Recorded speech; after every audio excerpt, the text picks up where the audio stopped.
ಇನ್ನು ಕಾಂಗ್ರೆಸ್ನ ನಾಯಕ ದೇಶದ ಅತಿ ಹಿರಿಯ ಶಾಸಕರಾಗಿದ್ದಂತ ಶಾಮನೂರು ಶಿವಶಂಕರಪ್ಪನವರು ಇವತ್ತು ಶಿವೈಕ್ಯರಾಗಿದ್ದಾರೆ.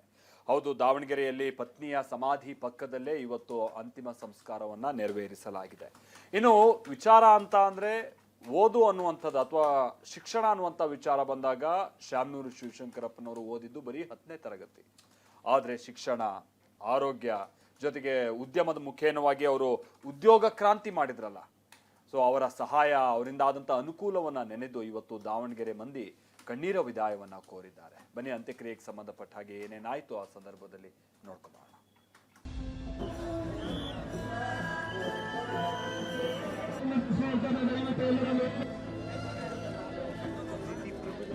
ಸಮಾಜದ ಏಳಿಗೆಗಾಗಿ ಅವರ ಕಳಕಳಿಯನ್ನ ನಾನು ಅವರ ಹತ್ತಿರ ಕಂಡಿದ್ದೇನೆ.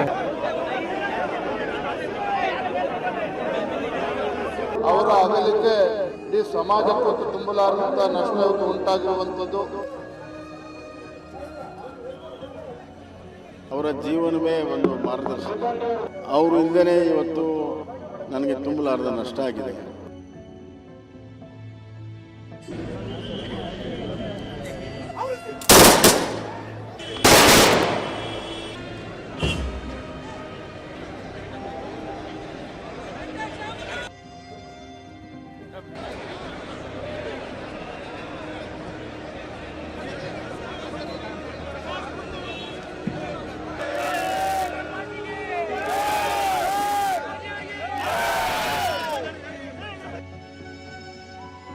ಕಣ್ಣೀರಿನ ವಿದಾಯ.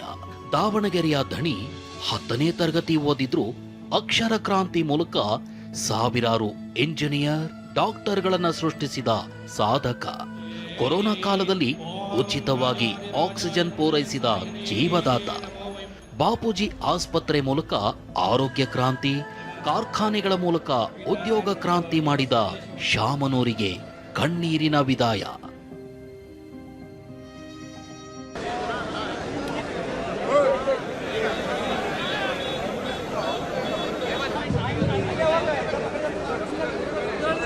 ಭಾನುವಾರ ಶಿವೈಕ್ಯರಾದ ಕಾಂಗ್ರೆಸ್ ಪಕ್ಷದ ನಾಯಕ, ಭಾರತದ ಅತ್ಯಂತ ಹಿರಿಯ ಶಾಸಕರಾಗಿದ್ದ ಶಾಮನೂರು ಶಿವಶಂಕರಪ್ಪ ಅವರ ಅಂತ್ಯಕ್ರಿಯೆ ನೆರವೇರಿದೆ.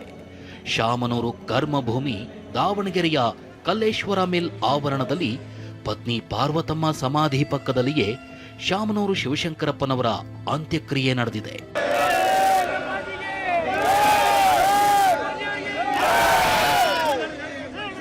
ಅಖಿಲ ಭಾರತ ವೀರಶೈವ ಮಹಾಸಭಾದ ಅಧ್ಯಕ್ಷರಾಗಿದ್ದ ಶಾಮನೂರು ಅಂತ್ಯಕ್ರಿಯೆ ವೀರಶೈವ ಲಿಂಗಾಯತ ಸಂಪ್ರದಾಯದಂತೆ ನಡೆಯಿತು. ಸಕಲ ಸರ್ಕಾರಿ ಗೌರವಗಳೊಂದಿಗೆ ಅಂತ್ಯಕ್ರಿಯೆ ನೆರವೇರಿಸಲಾಯಿತು.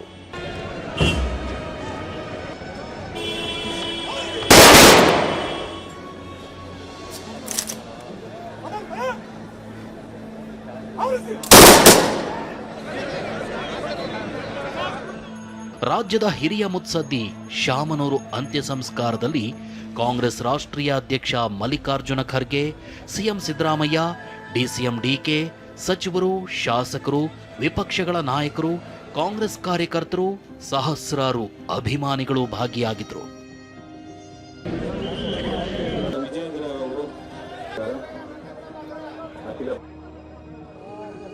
ಮಾಜಿ ಸಿಎಂ ಬಿಎಸ್ ಯಡಿಯೂರಪ್ಪ, ಸಚಿವ ಎಂಬಿ ಪಾಟೀಲ್, ಸಚಿವ ವೆಂಕಟೇಶ್, ಸಂಸದ ಬಿವೈ ರಾಘವೇಂದ್ರ ಶಾಮನೂರು ಪಾರ್ಥಿವ ಶರೀರಕ್ಕೆ ಅಂತಿಮ ನಮನ ಸಲ್ಲಿಸಿದರು.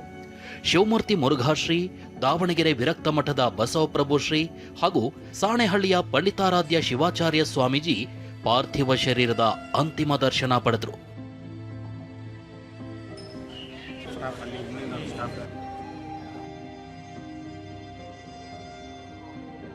ಸಾರ್ವಜನಿಕ ದರ್ಶನದ ಬಳಿಕ ಶಾಮನೂರು ಪಾರ್ಥಿವ ಶರೀರವನ್ನ ಹೈಸ್ಕೂಲ್ ಆವರಣದಿಂದ ಮೆರವಣಿಗೆ ಮೂಲಕ ಕಲ್ಲೇಶ್ವರ ಮಿಲ್ ಆವರಣಕ್ಕೆ ತರಲಾಯಿತು. ಈ ವೇಳೆ ಹಾದಿಯುದ್ದಕ್ಕೂ ಅಪಾರ ಪ್ರಮಾಣದ ಜನ ಸೇರಿದ್ರು.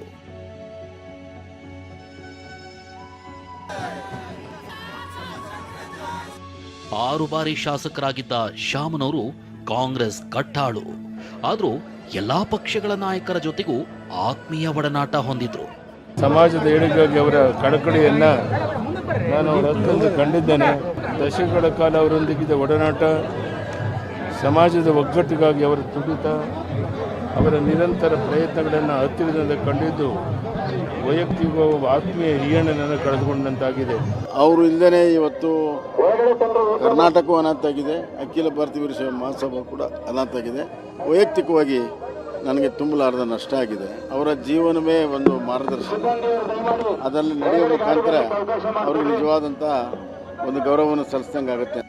ಶಾಮನೂರು ಕಾಂಗ್ರೆಸ್ ಪಕ್ಷಕ್ಕೆ ಅಪಾರ ನಿಷ್ಠೆ ಹೊಂದಿದ್ರು, ಜೊತೆಗೆ ನಿಷ್ಠುರವಾದಿಯೂ ಆಗಿದ್ರು. ನೇರ ನುಡಿಗೆ ಹೆಸರಾಗಿದ್ರು. ತಮ್ಮದೇ ಪಕ್ಷ ತಮ್ಮದೇ ಸರ್ಕಾರ ತಪ್ಪು ಮಾಡಿದಾಗ ಮುಲಾಜಿಲ್ಲದೆ ಟೀಕಿಸ್ತಾ ಇದ್ರು. ಅವರ ಒಂದು ಖಚಿತವಾದಂಥ ನಿಲುವುಗಳು, ನಿರ್ಬಿಡೆಯಿಂದ ಏನು ಅವರು ಇವತ್ತು ಮಾತನಾಡ್ತಾ ಇದ್ದರು, ಅದೆಲ್ಲವನ್ನು ಆದರ್ಶವನ್ನಾಗಿಟ್ಟುಕೊಂಡು ಸುಂದರವಾದಂಥ ಭವ್ಯವಾದಂಥ ಸಮಾಜ ಕಟ್ಟಲಿಕ್ಕೆ ಪ್ರಯತ್ನ ಮಾಡ್ತೀವಿ. ಹಲವಾರು ಸಂದರ್ಭಗಳಲ್ಲಿ ನಾವು ವ್ಯತ್ಯಾಸಗಳನ್ನು ಹೊಂದಿದ್ವಿ, ಅಭಿಪ್ರಾಯ ವ್ಯತ್ಯಾಸಗಳನ್ನು ಹೊಂದಿದ್ವಿ. ಆದರೆ ನಮ್ಮ ಸಂಬಂಧಗಳ ಯಾವುದೂ ಹೆಚ್ಚು ಕಡಿಮೆ ಆಗಲಿಲ್ಲ. ಕೋವಿಡ್ ಬಂದಾಗ ಸರ್ಕಾರಗಳ ನೆರವು ಬಂತು. ಕೇಂದ್ರ ಸರ್ಕಾರ ಆಗ್ಬೋದು, ರಾಜ್ಯ ಸರ್ಕಾರ ಆಗ್ಬೋದು. ಎಲ್ಲದಕ್ಕಿಂತ ಮೊದಲು ಸುಮಾರು 6 ರಿಂದ 10 ಕೋಟಿ ರೂಪಾಯಿ ಖರ್ಚು ಮಾಡಿ ಆಕ್ಸಿಜನ್ ಆಗ್ಬೋದು, ಕೋವಿಡ್ ಇನ್ಸುಲಿನ್ಸ್ ಆಗ್ಬೋದು, ದಾವಣಗೆರೆ ಜಿಲ್ಲೆಗೆ ಅವ್ರದೇ ಸ್ವಂತ ದುಡ್ಡು ಖರ್ಚಿನಲ್ಲಿ ತರಿಸ್ಕೊಟ್ಟಿದ್ದು ಅಂದರೆ ಈ ಮಹಾನ್ ಭಾವರು. ಶಾಮನೂರು ಇಹಲೋಕ ತ್ಯಜಿಸಿದ್ದಾರೆ. ಆದರೆ ಶಾಸಕರಾಗಿ, ಸಚಿವರಾಗಿ ಸಲ್ಲಿಸಿದ ಸೇವೆ, ಶಿಕ್ಷಣ, ವೈದ್ಯಕೀಯ ಕ್ಷೇತ್ರಗಳ ಮೂಲಕ ಸಮಾಜಕ್ಕೆ ನೀಡಿದ ಕೊಡುಗೆ, ದಾವಣಗೆರೆ ಅಭಿವೃದ್ಧಿಗೆ ನೀಡಿದ ಕೊಡುಗೆಯ ಮೂಲಕ ಶಾಮನೂರು ಅಜರಾಮರ. Bureau report, TV9.